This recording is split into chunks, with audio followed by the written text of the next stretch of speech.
En pleno siglo XVIII, en una Europa donde se esperaba que las mujeres estuvieran siempre un paso por detrás, una joven emperatriz tuvo que dar un paso al frente para salvar un imperio a punto de desmoronarse. Esta es la historia de María Teresa y de cómo transformó por completo un reino que estaba al borde del colapso.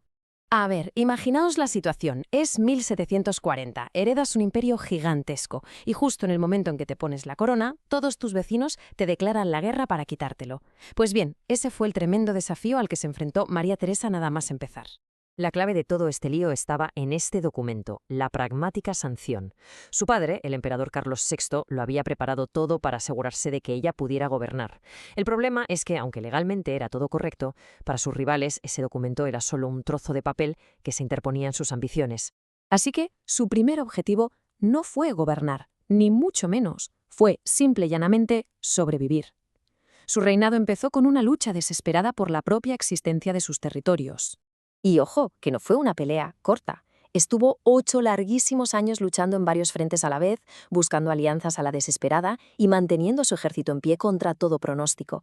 Demostró una tenacidad que la verdad nadie se esperaba de ella. Aunque al final consiguió salvar casi todo su imperio, sufrió un golpe durísimo.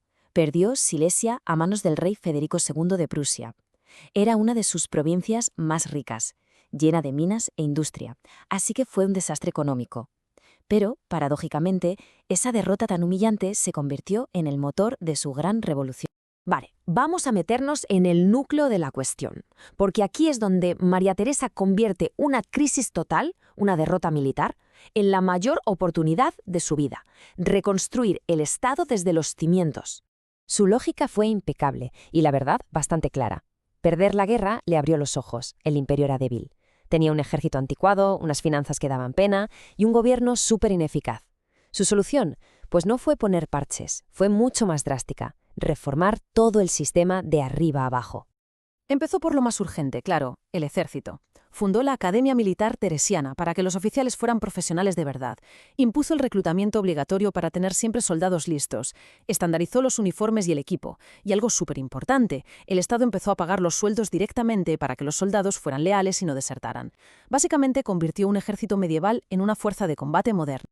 Ahora la pregunta del millón, ¿cómo se paga todo esto? Para entender lo grande que fue su reforma, hay que ver cómo funcionaban las cosas antes. Este gráfico lo deja clarísimo. Era un sistema totalmente injusto. El 100% de los impuestos lo pagaba la gente común, mientras que la nobleza y la iglesia, que eran los más ricos, no aportaban prácticamente nada. Un sistema así estaba condenado al fracaso. Y aquí viene su reforma más revolucionaria, la que lo cambió todo. Por primera vez, los nobles y el clero también tenían que pagar impuestos. Imagínate el revuelo. Hizo un censo de tierras para que cada uno pagara según su riqueza real. Con esto, por fin, las cuentas del Estado empezaron a cuadrar. Y claro, para gestionar todo este dinero y las nuevas leyes, necesitaba un gobierno que funcionara. Así que centralizó el poder en Viena y creó una burocracia profesional. A partir de entonces, los funcionarios no eran elegidos por ser hijo de o por su título, sino por su capacidad. El imperio dejó de ser un montón de territorios sueltos y empezó a funcionar como un Estado unido. Pero sus reformas no solo buscaban tener un Estado más fuerte.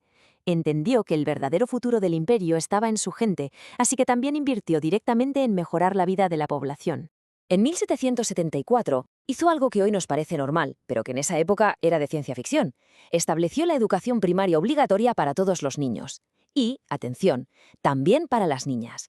Quería una población que supiera leer, escribir y contar, porque entendía que el progreso dependía de la educación. También se metió de lleno con la salud pública.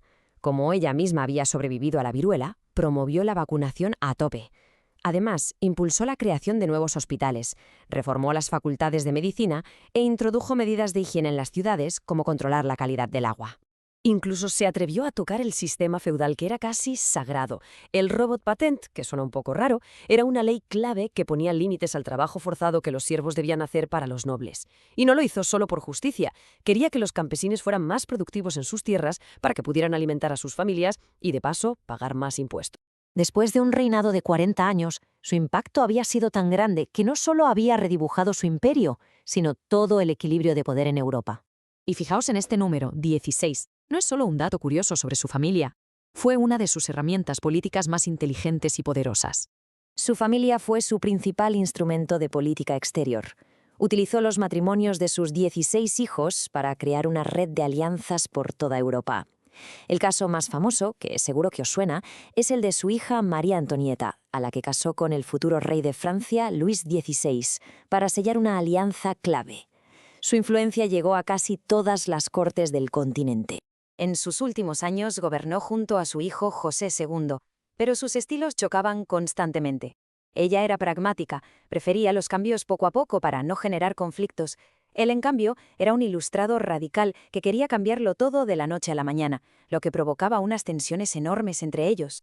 Al final, este es el resumen perfecto de su legado. A pesar de haber empezado su reinado luchando por sobrevivir, cuando murió en 1780, dejó un imperio estable, centralizado, con una economía saneada y un ejército que ya era respetado en toda Europa. Así que la pregunta final queda en el aire. ¿Fue una reformadora pragmática que modernizó su país o una déspota autoritaria que lo único que hizo fue acumular poder? Pues probablemente fue un poco de las dos cosas. Una figura súper compleja que, sin ninguna duda, forjó las bases de la Europa central moderna.